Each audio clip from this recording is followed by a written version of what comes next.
Our third story out front, accused Navy spy, a former U.S. sailor from Virginia Beach, has been charged with attempted espionage tonight.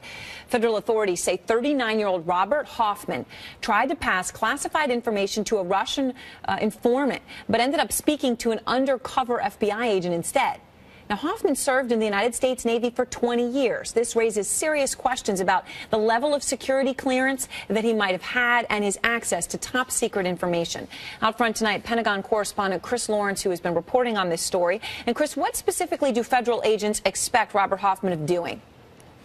Aaron, basically, they say in the indictment that he tried to give a secret document to someone that detailed how to track U.S. submarines. Now, this document basically not only outlined the procedures you would use to go about doing that, but the actual technology that you would need to track U.S. submarines. It's very serious because U.S. Navy officials will often tell us where surface ships and carriers are located around the world at any particular moment.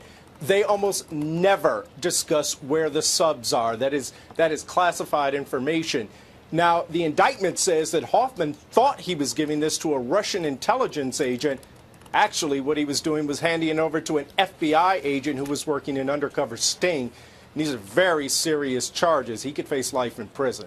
And when you think about what other information he may have had access to, how long this could have been happening or whether it had happened before, what's his background and what sort of information, sort of security clearance might he have had? Pretty high. You mentioned that he had been in for 20 years. He was a petty officer first class.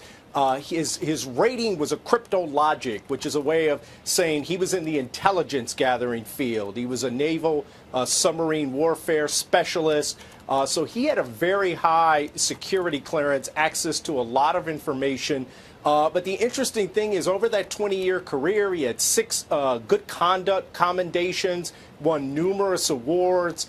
So it remains to be seen if there was any sign of this when he was actually on active duty. Remember, he had only been out of the service less than a year when he's trying to allegedly hand over this secret document to a Russian spy.